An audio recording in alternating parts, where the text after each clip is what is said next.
Siemka, ja jestem Adacho i dzisiaj wracamy do tradycyjnej wersji rankingów. Ostatnio wrzuciłem wam dwa rankingi, które wyglądały nieco inaczej, przy których musiałem trochę więcej czasu poświęcić na merytoryczne podejście, bo umówmy się, że dla nas, dla fanów Dragon Balla, albo dla przynajmniej większości fanów Dragon Balla, siła to nie jest temat żartu, więc top 15 najsilniejszych postaci z całego Dragon Balla i też z Dragon Balla Z to jest coś, do czego musiałem się bardzo mocno przygotować. A takie rankingi jak na przykład dzisiejszy, czyli ranking turniejów w historii Dragon Balla, to jest tak naprawdę ranking mojej sympatii. Więc tutaj umówmy się, że możecie mieć własne zdanie, prawdopodobnie macie zupełnie inne zdanie ode mnie, ale tak naprawdę możemy się kłócić i żaden z nas nie będzie miał racji. Więc dzisiaj będziemy kilkanaście pozycji omawiać, bo tak naprawdę motyw turniejów w Dragon Ballu jest na tyle popularny, że w klasycznym Dragon Ballu w zasadzie mieliśmy 4 turnieje, prawda? 3 numerowane, 21, 2 i 3 Tenkaichi Budokai, plus jeszcze turniej Uranai Baby, więc w serii, która miała ponad 100 odcinków, mniej niż 200, mieliśmy 4 turnieje. W Dragon Ballu Super tak naprawdę mieliśmy turniej z Shampoo, Zeno Expo i turniej mocy, więc tego przez lata się trochę nazbierało. Rzecz jasna, musiałem tutaj też brać pod uwagę film, bo jest też turniej, który mieliśmy na początku Bojacka, albo filery z Dragon Balla Z, czyli turniej z zaświatów, ale też chociażby Super Dragon Ball Heroes, gdzie mieliśmy ten międzywymiarowy turniej. Od niego w zasadzie sobie zaczniemy, bo chciałbym dzisiaj zacząć trochę inaczej, czyli w kolejności chronologicznej, ale odwróconej. I w sumie nie wiem, czy można powiedzieć odwrócona chronologia, bo nie wiem, czy słowo chronologia to jest tak na przykład jak słowo cofanie, czyli można się cofać, ale jak już się powie, że cofać do przodu, to nie ma sensu, prawda? Więc czy słowo chronologia zakłada, że idziemy od początku do końca, czy jak powiem odwrócona chronologia, to też to będzie miało sens, czy wyjdzie z tego cofanie do przodu. Nie wiem, tak czy siak zaczynamy od tych, powiedzmy, wydarzeń, które miały najdalej na linii Dragon Balla miejsce, więc właśnie turniej zaświatów Super Dragon Ball Heroes. Podejrzewam, że promil z was wie, co tam się działo, albo pamięta, co tam się działo, bo pamiętacie, jak jeszcze leciało Super Dragon Ball Heroes, może nie powiem, że w telewizji, ale raz na jakiś czas dostawaliśmy te internetowe odcinki, to był tam taki, powiedzmy, turniej mocy 2, że z wielu wszechświatów, że z wielu tak naprawdę czasoprzestrzeni, wszyscy poprzedni antagoniści się zebrali, nawet jakieś postacie, które były oryginalne, jak chociażby ta Lux, która rzucała szkłem i okazało się, że była dziewczyną Yamszy. A w zasadzie miała zostać dziewczyną Yamszy dopiero za ileś tam milionów lat, dopiero jak osiągnie wiek pełnoletności, więc Yamsza no niestety by tego nie dożył. To był turniej, który na początku mi się bardzo podobał ze względu na swój koncept, ponieważ tak jak w Super Dragon Ball Heroes widzieliśmy bardzo dziwne formy, bardzo dziwne połączenia postaci, tak uważam, że taki turniej mocy, mówię oczywiście turniej mocy w cudzysłowie, bo to jest taki skrót myślowy, w tej serii akurat miał prawo bytu, bo mógł usprawiedliwić albo mógł stanowić jakiekolwiek delikatne usprawiedliwienie dla tych wszystkich absurdów, które się tam dzieją. Natomiast byłem trochę zawiedziony, że trwało to tak krótko i że w zasadzie nie widzieliśmy aż tak dużo bardzo interesujących walk. Wiem, że w mandze wyglądało to inaczej, że to trwało przede wszystkim dłużej, że było kilka rund, gdzie tylko część drużyn awansowała do kolejnej rundy i potem do finałowej rundy. Z tego co widziałem, wygrała drużyna numer 1, w której był Goku, Vegeta i Jiren i Hit i tak dalej, więc kto by się spodziewał. Natomiast uważam, że jest to trochę, przynajmniej w anime, zmarnowany potencjał, chociaż sama forma mi się podoba. No mówię, to jest turniej, na temat którego mogę powiedzieć najmniej, ze względu na to, że kojarzę tylko te wersje z anime. Tak czy siak uważam, że sam format jest dość ciekawy, ale tak jak w przypadku chociażby pomysłów niektórych z Dragon Balla GT, wykonanie było trochę gorsze, ale niski tier B to jest taki kredyt zaufania i powiedzmy, że no tutaj też nie oceniam tego, jak się turniej sam zakończył, tylko tego, jak podobał mi się format, prawda? Tutaj widzicie różne lokalizacje, uważam, że to był dobry format turnieju i być może w przyszłości przeczytam mangę, być może powinienem był przeczytać mangę, ale aż tak bardzo mi nie zależy na tym, żeby moja opinia na temat tego turnieju była jakoś bardziej pełna. Więc idziemy dalej. Przechodzimy do Dragon Balla GT. Tak naprawdę w Dragon Ballu GT mieliśmy 2 turnieje, jeśli pamiętacie. To na pewno ten na samym końcu, czyli 64. Tenkaichi Budokai, gdzie poznaliśmy Goku Juniora i Vegetę Juniora. Tak naprawdę jedyną postacią, która z dawnych lat żyła, to była babcia Pan, bo to było z tego co pamiętam 100 lat po zakończeniu GT, więc ona miała no już 100 kilkanaście lat. Poprawcie, jeśli się mylę. Natomiast, wiecie co? Zastanawiałem się, czy ten turniej w ogóle brać tutaj pod uwagę, bo to był turniej, na którym widzieliśmy tak naprawdę jedną walkę i to nie do końca. Goku właśnie Junior kontra Vegeta Junior transformowali się w SSJ i tam się ze sobą klepali. Babcia Pan zobaczyła Goku na trybunach, tego prawdziwego, ale on potem zniknął. Nie do końca wiadomo, o co chodziło. Mieliśmy innego konferencjera, rzecz jasna, bo tamten już nie miał prawa żyć. Arena też była znacznie bardziej wypasiona, bo była na takim wzgórzu, kopuła była, prawda, dach zamykany jak na stadionie narodowym. I były tam rzeczy, które mi się mało podobały, chociażby fakt, że potomkowie Vegety, w zasadzie Vegety i Bulmy, prawda, czyli ta Bulma, nie pamiętam już która, ale generalnie matka Vegety Juniora, mam wrażenie, że tam nie było przekazywanej za bardzo wiedzy z pokolenia na pokolenie, że oni trochę zatracili te tradycje. Tak jak Goku Junior i Vegeta Junior nie do końca wiedzieli, czym jest Super Saiyanin, można powiedzieć, że Goten i Trunks też nie do końca wiedzieli, ale biorąc pod uwagę, że to wyglądało też tak, jakby ta Bulma, ta nowa Bulma też jakby trochę miała wywalone w przeszłość, że nie była świadoma tego, że jej dziecko tak potrafi robić. W sensie miałem wrażenie, że to dziedzictwo naszych bohaterów jest trochę zapominane. Była taka nutka w powietrzu tego, że ta cała historia, którą my przeżyliśmy, którą nasi bohaterowie przeżywali przez te wszystkie lata, że o niej trochę zapomniano, w sensie, że te postacie, które widzieliśmy, albo trochę o tym zapomniały, albo trochę mają to w dupie. I jedyną rzeczą, która jakby jest kontrargumentem do tego, co mówię, jest to, że widzieliśmy wielki pomnik Goku. To było bardzo miłe, bo też mieliśmy pomnik Herkulesa, ale Herkules zawsze był wielkim bohaterem, a fakt, że Goku też dostał swój pomnik i nawet konferencjer tam mówił, że Goku Junior jest tam prawnukiem Goku, to było akurat bardzo miłe, więc ze względu na to mogę dać to do niskiego tieru B, ale biorąc pod uwagę, że widzieliśmy bardzo, bardzo mało tego turnieju, nie jestem w stanie dać tego wyżej. Widzieliśmy troszeczkę więcej, który to był turniej? 31 bodajże, z tego co pamiętam. Tak, 31 Tenkaichi Budokai, który widzieliśmy w Dragon Ballu GT. W okolicach 40 chyba pierwszego odcinka, być może to był w ogóle 41 odcinek. Umówmy się, że to był taki odcinek filerowy, między sagą Baby'ego a sagą Super 17, więc nie do końca powinienem traktować to poważnie. Ale żeby było sprawiedliwie, wszystko będę traktował na takich samych zasadach. To jest prawdopodobnie najgorszy turniej, jakikolwiek był w Dragon Ballu. W sensie nawet ten Super Dragon Ball Heroes, on formę miał fajną, a jeśli obejrzycie sobie tamten odcinek, tam działy się tak niestworzone rzeczy, no, najbardziej mnie rozwaliła końcówka.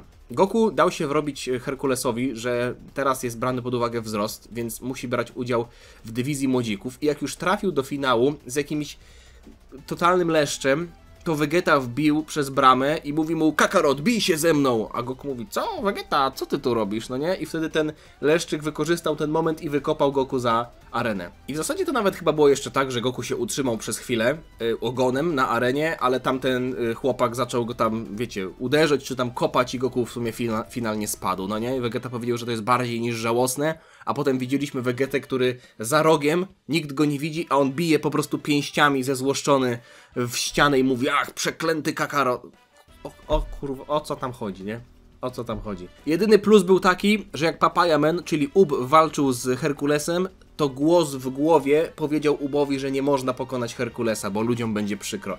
Dlatego daję to... Mógłbym dać to, nie wiem, mógłbym dać to naprawdę... Ej, sorry. Ze względu na ten motyw mógłbym dać to wyżej. No umówmy się, że na przykład tutaj, bo tam to nie było tak, że było totalnie źle, ale... Ach, średnio to było. Bardzo, bardzo średnio. Idziemy dalej. Turniej 28, czyli tak naprawdę coś, czego też nie widzieliśmy bardzo długo i muszę przyznać, że jest to turniej, który bardzo no, powiedzmy, że to jest podobna ocena co do 31 tego, o którym teraz mówiliśmy. Ze względu na to, że większość rzeczy mi się tam nie podobała, ale było kilka plusów. Oczywiście postać Uba, to w jaki sposób został pokazany jej potencjał, to na pewno mi się podobało. Też to nie było tak, że to była jedyna walka, bo wcześniej widzieliśmy walkę Pan i takiego wielkiego gościa. Czy to był Przeciąg, czy to był kto inny, już nie pamiętam. Chyba na tym turnieju też był Captain Chicken, jeśli dobrze pamiętam, więc to też jest plus, chociaż Kapitana Chickena w akcji za bardzo nie widzieliśmy. Nie podobało mi się to, bo to jest coś, czego nie widzieliśmy w anime, ani w mandze to nie zostało wspomniane, ale jeśli wierzyć informacjom w internecie, które być może pochodzą z jakichś oficjalnych przewodników albo zewnętrznych źródeł, to ten turniej, po odejściu Uba i Goku, no bo oni polecieli sobie hen daleko, został anulowany i Herkules jakby zatrzymał swój tytuł. No dla mnie to jest totalna porażka. Albo powinno być nowe losowanie, albo już zostawmy to losowanie i jest po prostu wolny los, prawda? Czyli osoba, która miała walczyć ze zwycięzcą walki Goku i Uba, ma wolny los, czyli przechodzi automatycznie do dalszej rundy.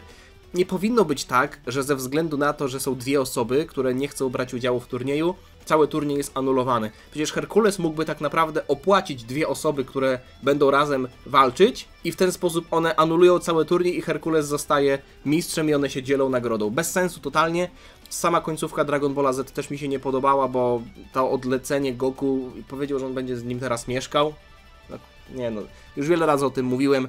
Średnio mi się to podobało, a w zasadzie w ogóle, ale to nie jest tak, że były tam jakieś totalnie żałosne rzeczy. Po prostu mało satysfakcjonujące, bym powiedział nawet, że frustrujące momentami. Chronologicznie by wychodziło teraz, no bo wiecie, końcówka Dragon Balla Z była tak naprawdę po Dragon Ballu Super, bo Dragon Ball Super dzieje się w tej przerwie, więc następny byłby Turniej Mocy. I myślę, że to może być jeden z najbardziej kontrowersyjnych turniejów tutaj na liście, ze względu na to, że on ma wielu fanów, nawet bym powiedział turbofanów, ale też wielu antyfanów, takich, którzy totalnie nie kupują tego formatu, tego co się działo w anime, też przy okazji może Ultra Instynktu i tych wszystkich transformacji, które co chwilę się pojawiały. W anime to wyglądało inaczej niż w mandze, to doskonale wiecie, ale ja do tego turnieju mam pewien sentyment. Być może to jest niepoprawne, być może to jest jakaś forma dzikiej karty, którą tutaj daje turniejowi mocy, no ale przypominam, że jest to ranking mojej sympatii, a nie jakichś, wiecie, surowych faktów, ważenia tego i wyciągania potem jakiejś średniej oceny. Więc Turniej Mocy lubię, na pewno będzie wysoko w tym rankingu, ale to nie jest tak, że patrzę na niego przez różowe okulary.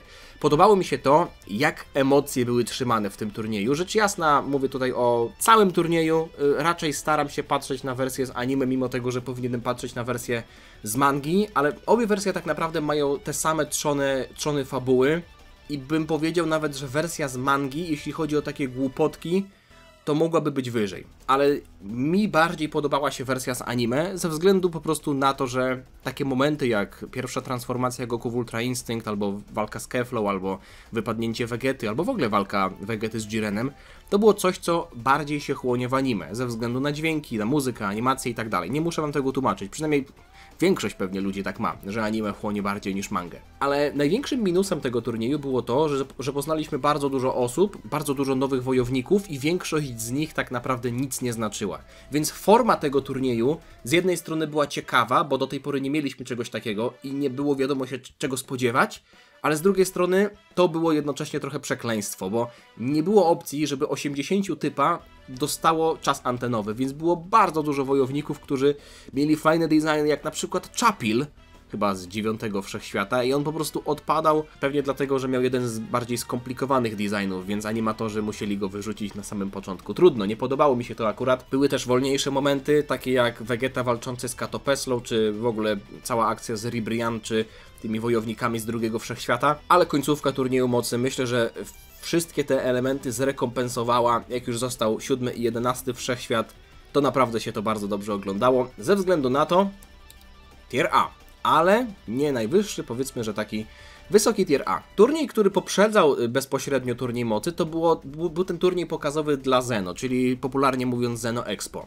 To nie spodziewałem się, że tak dobrze się będę bawił na tym turnieju.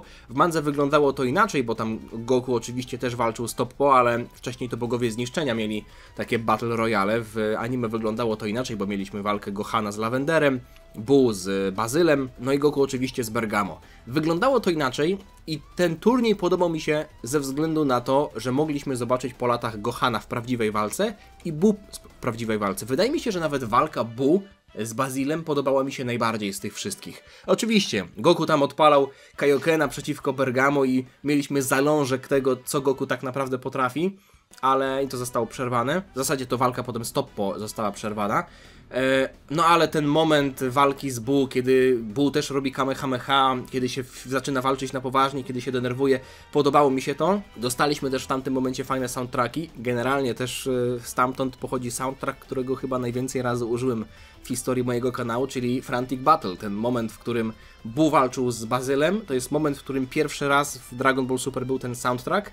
Mam sentyment do tego turnieju. W sensie to było krótkie, ale podobało mi się. To była idealna przystawka przed turniejem mocy. To nie było tak, że ten turniej był wybitny. Był po prostu przyjemny, no i trochę irytowały te okrzyki Kaioshina z 9 Wszechświata, czyli Roh, który był paskudnym typem. Póki co daję to do wysokiego tieru B, chociaż myślę, że mógłbym dać to wyżej. Zobaczymy na sam koniec. Może zmienię jakoś swoją ocenę. Tak czy siak, idziemy dalej. Turniej z szampą też miał bardzo fajny format. Bo to jest coś, czego do tej pory nie widzieliśmy, czyli nie jest to ani Tenkaichi Budokai, w sensie zasady co do samej walki już, czyli wypadnięcie poza turniej, poza arenę, albo poddanie się, albo jakieś tam inne rzeczy takie techniczne.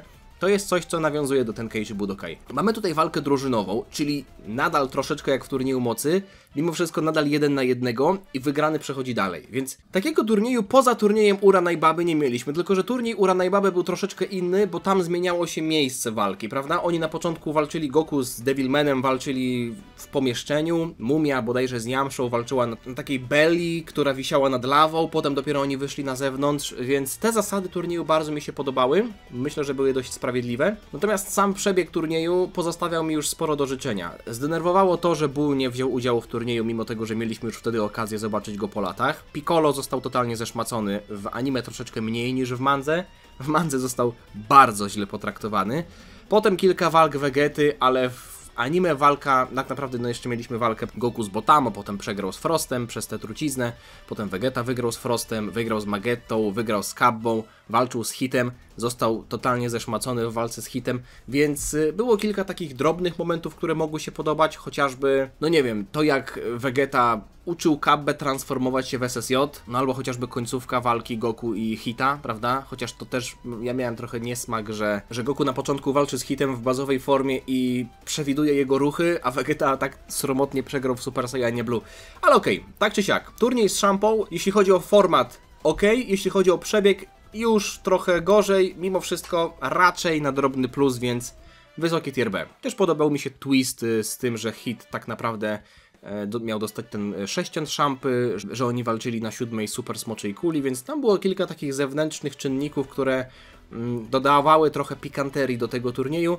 Natomiast mówię, sam przebieg raczej mógł zostać poprowadzony lepiej, zwłaszcza też biorąc pod uwagę, że to z tego turnieju pochodzi ta scena z anime, kiedy Goku miał użyć głowy przeciwko Botamu i zaczął walić go z dynki. Także, no cóż. 25. Tenkaichi Budokai, czyli ten turniej w Majin Busadze. Mieliśmy tam walkę Piccolo i Shina, która tak naprawdę nigdy się nie odbyła, bo Piccolo się poddał. Kibito i Gohan też stanęli naprzeciwko siebie. Spopowicz wcześniej walczył z Videl.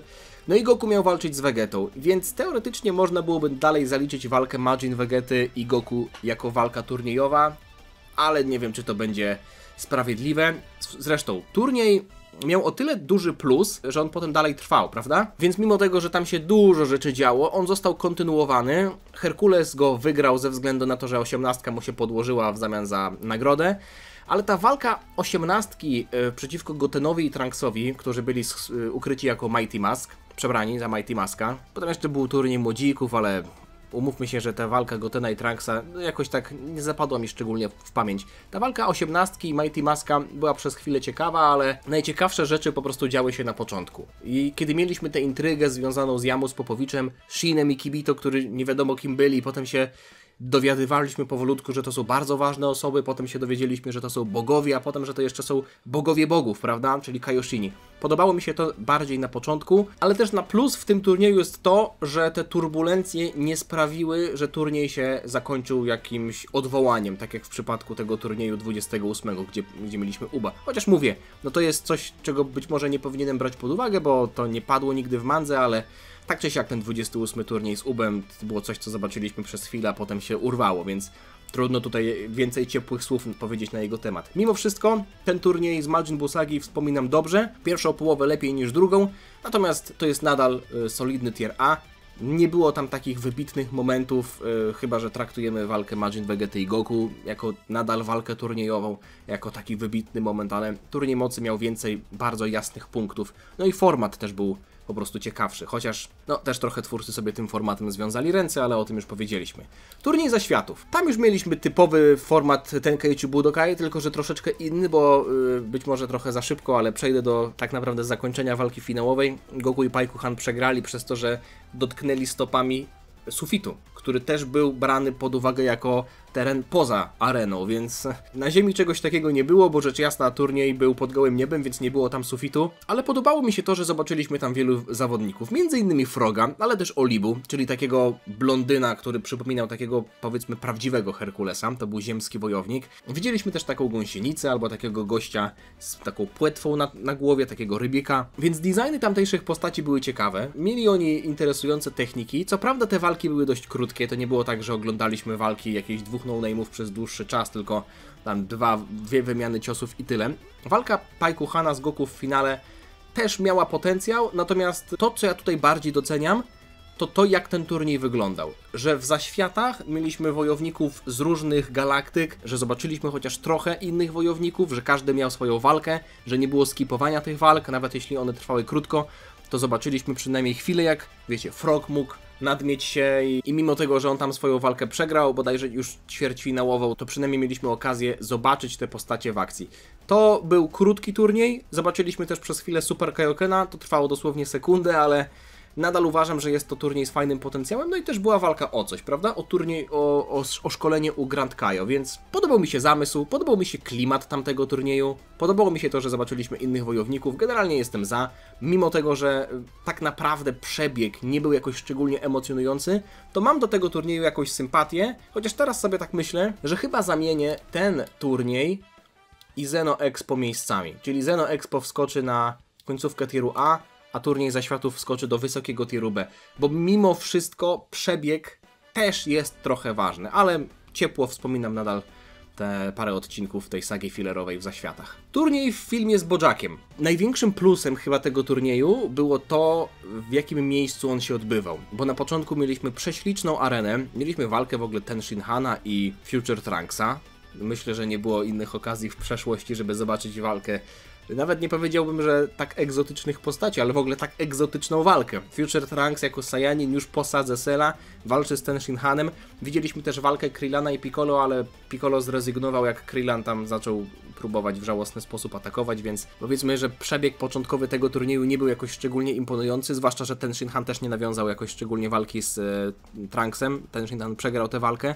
Vegeta nie brał udziału, oglądał to wszystko w telewizji. Goku był wtedy w zaświatach, więc nie mógł brać udziału, ale to, co mi się podobało w tamtym turnieju, to, że później zostali wyłonieni 4 bohaterowie, którzy mieli brać udział dalej w turnieju i oni zostali wysłani takimi jakimiś kolejkami, takimi tunelami do różnych miejsc, bodajże w galaktyce. I to były naprawdę piękne lokalizacje. Obejrzyjcie sobie jeszcze raz film z Bojackiem, jeśli nie pamiętacie, o czym mówię, ale lokalizacje w tamtym filmie były naprawdę prześliczne. Trunks na tej łące, z tego co pamiętam, on walczył z Gokułą. Gohan był w takim wesołym miasteczku, albo w takim miejscu z zabawkami. Piccolo był w takim starym, opuszczonym jakby angielskim mieście. Bardzo ładne lokalizacje. Rzecz jasna, oni tam mieli walczyć z jakimiś ustawionymi przeciwnikami, ale gang Bojacka ich tam powybijał i się podmienił, więc tak się zaczęła akcja tego filmu. Ale sam koncept fajny, więc mimo tego, że jakby turniej został zaburzony i tak na samym końcu okazało się, że Herkules jakby wziął wszystkie laury na siebie, to jest delikatnie żałosne, no ale umówmy się, że to nie jest aż tak istotne. Tier B. Dość neutralny turniej. Były jasne plusy, takie jak chociażby lokalizacja i sama forma turnieju. Fakt, że też mogliśmy zobaczyć chociażby chwilę walki takich postaci jak Ten Shinhan i Future Trunks, no ale zostało to przerwane i Herkules został ogłoszony zwycięzcą, więc umówmy się, że to nie jest jakoś szczególnie satysfakcjonujący rezultat. Idziemy dalej. Widzicie, że Tier S jest pusty, ale to się zmieni w tym momencie, bo tak jak byliśmy przed sagą Cella, tak muszę teraz powiedzieć, że turniej Cell Games to jest pierwszy turniej, który trafia do tieru S, ale do tieru troszeczkę, no umówmy się, że tier S jest bardzo wysokim tierem i raczej taki zarezerwowany dla naprawdę wybitnych momentów, wybitnych sag, ale druga połowa tego tieru S. Dlaczego? Myślę, że byłoby fajnie, gdybyśmy zobaczyli trochę więcej tego formatu turnieju, a niekoniecznie samej walki, bo na początku mieliśmy walkę Goku i Cella, ona była świetna, były momenty gorzej zanimowane, ale były też momenty genialnie zanimowane. Goku wiadomo, że się w pewnym momencie poddał, no i tak naprawdę w trakcie tej walki Cell zniszczył arenę i stwierdził, że byłoby głupio, gdyby ta walka taka fajna, ekscytująca została zakończona przez wypadnięcie z areny, więc ten format turnieju wraz z postępowaniem sagi przestawał być jakkolwiek aktualny, bo Okej, Goku się poddał, więc mieliśmy następnego wojownika Gohana i wszyscy szanowali to, że to jest walka 1 na 1, ale do pewnego czasu, prawda? No bo potem w Cella atakowali inni. Vegeta przecież asystował Gohanowi przy zakończeniu tej całej walki. Nasi bohaterowie pokroju Piccolo, Krillana i tak dalej też próbowali zmierzyć się z Cellem, ale to nie miało żadnego sensu, bo on był od nich znacznie silniejszy. Więc ten format turnieju z postępem sagi po prostu przestawał być jakkolwiek aktualny. Natomiast muszę ten turniej dać do tieru S ze względu na przebieg. No, nie będę wam przypominał tego, co się działo. Gohan SSJ-2, Fatherson Kamehameha, poświęcenie Goku. Mimo tego, że format tutaj trochę kuleje, chociaż 10 dni też oczekiwania Cella było czymś ciekawym, bo żaden inny antagonista nie robił takich numerów, żeby ogłaszać turniej i czekać 10 dni. To było akurat bardzo intrygujące. No ale mówię, rozpoczęło się to jako turniej, ale zakończyło się nie jako turniej. No i też Herkules. W tamtym momencie historii Herkules był postacią, przynajmniej jak pierwszy raz oglądałem Dragon Balla Z, irytującą. Potem jak już drugi raz oglądałem Zetkę, to wiedziałem, czego się spodziewać, więc być może trochę mnie to bardziej, inaczej, mniej dotykało. Też Herkules się przydał, kiedy rzucił głową Androida 16, więc umówmy się, że to nie było tak, że on tylko irytował, bo się trochę przydał.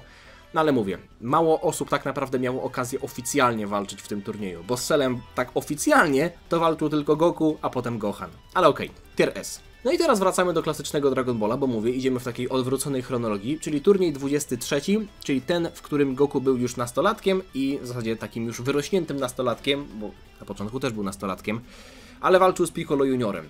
I to był turniej, w którym wydaje mi się, że mieliśmy najwięcej na szali, bo nie tylko wygraną w turnieju i to, czy jakiś tam zły Tenshin Han Hultaj wygra turniej czy nie, tylko losy świata. Zresztą sama końcówka turnieju była bardzo dramatyczna, bo całe miasto zostało sprzątnięte. Goku przecież przytankował ten atak Piccolo, ten obszarowy.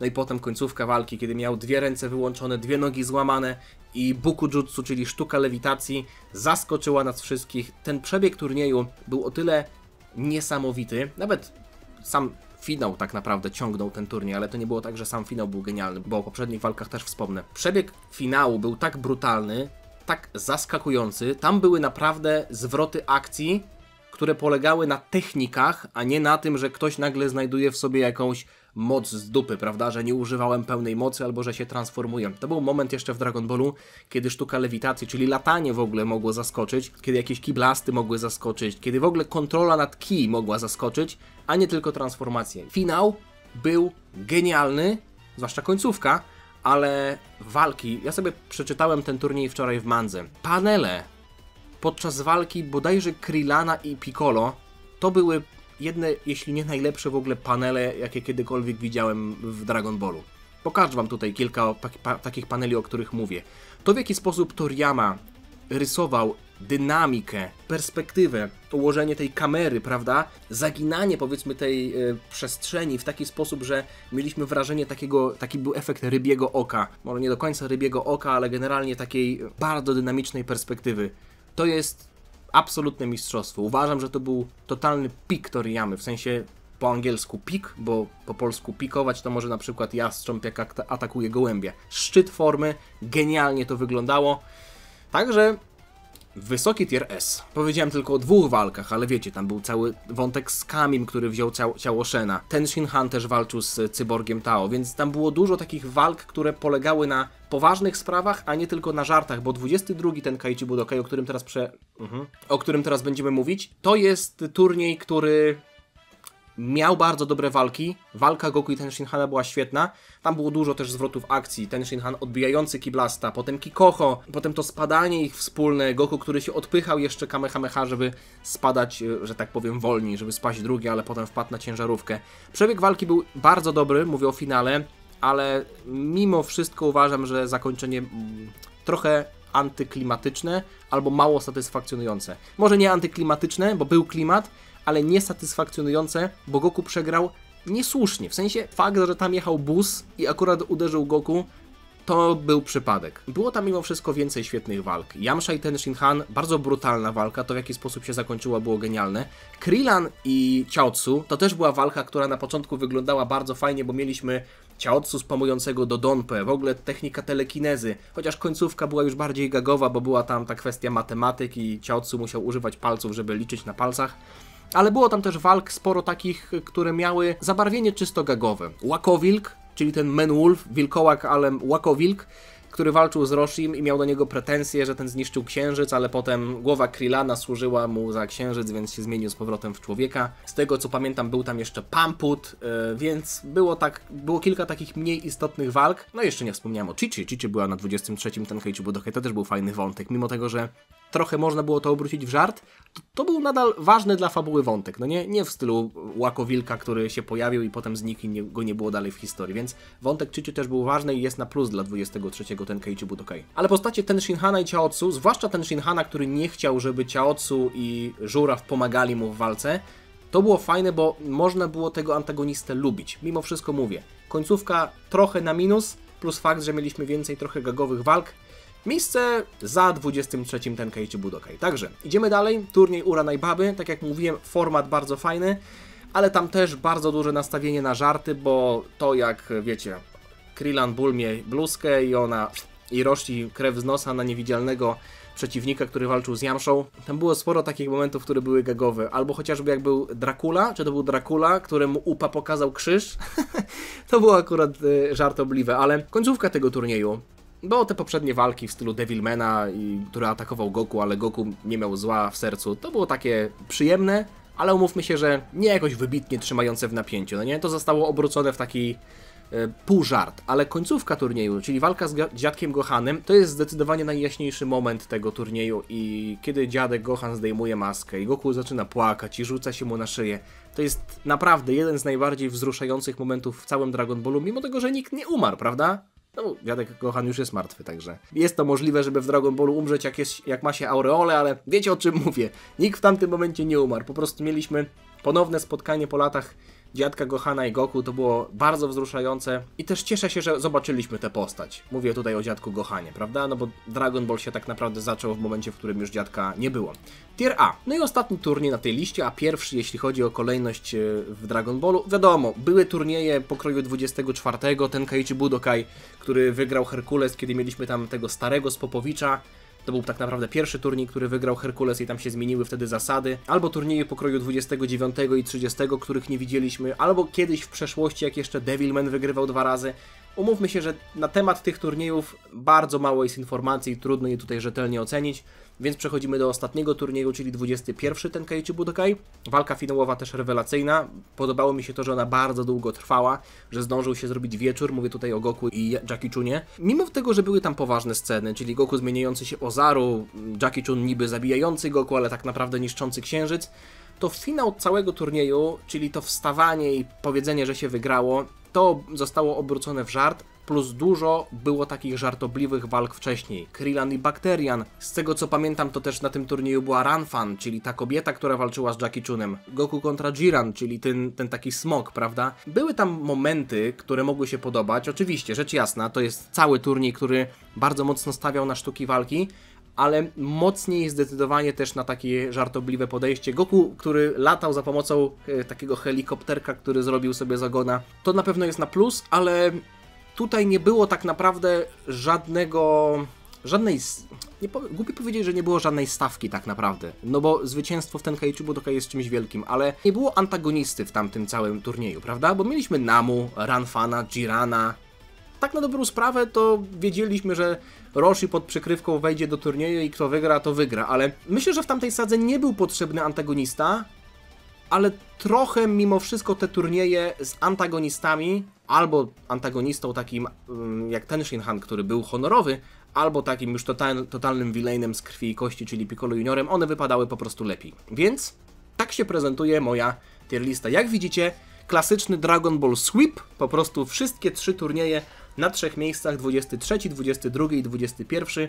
Cell Games na 4. miejscu, bo no tutaj format wyglądał zupełnie inaczej, tego turnieju w turnieju było mało, no ale przebieg tutaj zdecydowanie nadrabiał. Także na początku myślałem, że będzie przynajmniej po jednej pozycji w każdym tierze, ale zdecydowałem, że ten turniej z GT z filerka wrzucę trochę wyżej, żeby nie było. Także myślę, że nie było aż tak złego turnieju w Dragon Ballu całym, żeby on miał trafić do tieru Z. To też jakby pokazuje, że format turniejów to jest coś, co się sprawdza po prostu. W sensie to nie jest tak, że byle co się zrobi i będzie ok, ale po prostu widać po historii, że turniej że ten format się sprawdza. Być może zobaczymy w przyszłości jakiś kolejny turniej, być może turniej Mocy 2, kto wie. Tak czy siak, to by było na tyle. Dajcie mi znać w komentarzu, jak wygląda wasza topka, jaki jest wasz ulubiony turniej w całym Dragon Ballu. No i tyle. Zostawcie lajka, jeśli wam się podobało, suba, żeby niczego nie przegapić i życzę wam miłego, spokojnego dnia. Trzymajcie się, na razie. Cześć. Dziana.